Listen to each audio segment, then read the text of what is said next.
For more on President Biden's debate performance and what's at stake this election, we're joined by Minnesota Governor Tim Walz. He's a surrogate for the president's campaign. Governor, welcome back to the NewsHour. Thanks for having me, Amna. Glad to be back with you. Let me ask you about some of the reaction to the debate, because former Senator Claire McCaskill, who I know you know and has long been a strong surrogate for President Biden, as have you, said after the debate that the president had one thing to accomplish. That was to go out and to prove to people that he is up to the job at his age. And in her words, he failed at that last night. Do you agree with that assessment? Well, I do agree he had a poor night. I don't think that's for debate. But what I do know is that the totality of the president's work, especially at the crisis time coming out of COVID and some of the things, as a governor, we're at the tip of that spear and we see it. So I don't think you judge a person's the body of their work on one night. I've done dozens of these myself, and they don't always go the way you want to. I have confidence in the president because he's delivered. And to be very candid, Amna, the thing that I was disappointed last night and quite concerned because of what Donald Trump said. He was very articulate in his belief that he should deny women reproductive rights. He was very articulate that he did nothing wrong with January 6th. That worries me because a Trump presidency is something almost unfathomable. And I think when we saw a poor performance out of the president, that makes that a little bit more of a reality. So I certainly won't defend the performance on this, but I will defend the record. I do want to ask you about former President Trump's performance in more detail, but back to President Biden for just a moment, because in terms of what's at stake, his record is one thing, as you and other of his surrogates have said. But when voters are looking at the next 4 years ahead, and as you well know, some 44% of Democrats have already said they believe he is too old, doesn't that performance at a debate like last night's, doesn't that matter in proving to people he's up to the job for the next 4 years? Yeah, I think it does. I think now this puts a little more pressure on the president. He's down in North Carolina today, and I think one of the things I'm hearing, and from folks who are texting me, is why wasn't that guy there last night? That's kind of the way things go. That you have the ups and downs. The president made the case. Look, he's not a young man, but he's an honest man, and he works hard for folks, and he's got a team around him that are able to deliver. We're right in the middle of massive flooding out here in Minnesota, and his team's out here. He took time Wednesday. He wasn't preparing for the debate. He was calling out here to see how the flood recovery was going. So, yeah, I think it's a valid point. I'm not going to gloss over the fact that, look, this was not a great performance, but I'm still seeing the president do this job. I'm still seeing him be responsive to crisis situations and putting out policies that are going to make life better for people, unlike Donald Trump that is, horrifyingly misleading last night. But more than that is just blatantly cruel in his policies. So, we see a Supreme Court decision in Iowa today restricting reproductive rights. Donald Trump wants to expand that, even more so. So, yeah, it's a concern, but I am still confident in the president's ability, confident in those that are in his administration to move us in a positive direction. Look, this is a binary choice. Donald Trump's, Mad Max America, and one where, the wealthy extremists get everything and the rest of us are left with the scraps. I'm not interested in that, and Joe can get us there.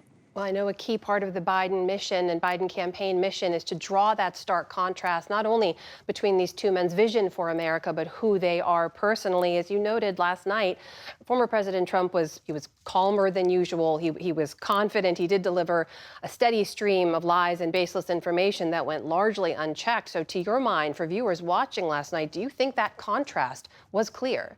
Well, I hope so. It was terrifying to me. You're right. He was calmer. And I will give him credit. He was articulate and loud and forceful in his declarations that he is going to destroy women's reproductive rights. He was clear that he sees nothing wrong with the attempt he made on our democracy. He was clear that he has no intention of doing anything to help public education or working class people. So he was articulate last night. He was articulate in a terrifying message that he's going to put in. And I think for most Americans, you never hear Donald Trump talk about them. You hear him talk about himself, how he's been wronged, how his list of grievances.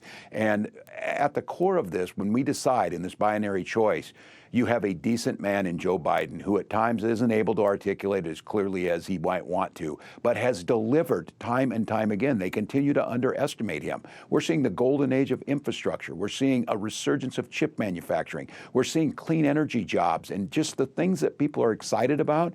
And look, I know Americans are smart enough to know inflation is a tough one, prices at the stores, but they look around and understand that this is a global issue that Joe Biden has navigated better than any other world leader. And so you see a Donald Trump more than happy to side with Vladimir Putin. Those are going to be decisions that they're going to think about more than just one night in June in a bad debate performance. Governor, as you know, last night's debate has also sparked discussions on whether or not Mr. Biden should be the nominee moving forward. And as you will know, there has been some polling over the last year that's shown there are other Democrats who would perform basically the same as Mr. Biden's polling against Mr. Trump in hypothetical matchups, among them Michigan Governor Gretchen Whitmer and Vice President Harris. Do you believe there are other Democrats who could defeat Donald Trump?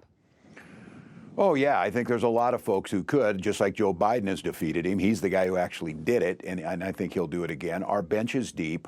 We are not look, we don't all wear red hats and chant in unison. We have a lot of diverse ideas, and these governors, look, I'm biased towards governor as the Democratic Governor Association chair, but we've got leaders across the spectrum. Inside the president's administration, there's fabulous folks, and I think, the American people understand that this president has delivered. There's a lot of folks supporting him, and we're out here making the case that, look, we need these policies to make sure in our states that we can deliver. So it's a discussion that I'm not really, having now.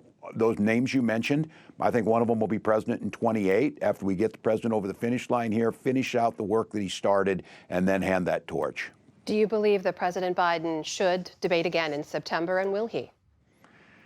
I don't know if I'll tell you, I told my team I didn't want to debate. It's really something when you sit on there. I get in debates with, folks about my military service. I do 24 years, they do 0, and somehow they're the ones who are the heroes. And so they're frustrating for candidates. I don't think they're real life. I think they're performative. I think way too much emphasis is put on them because it's the governing, it's the record, and it's the delivering of the things that make a difference. So, I'm in no rush to ever do them. There's in this day and age, you can convey your message in a lot of different ways. The debates, I'm not sure, are really that conducive to good governance. All right, that is Democratic Governor from Minnesota, Tim Walz. Governor Walz, thank you. Good to speak with you. Thank you.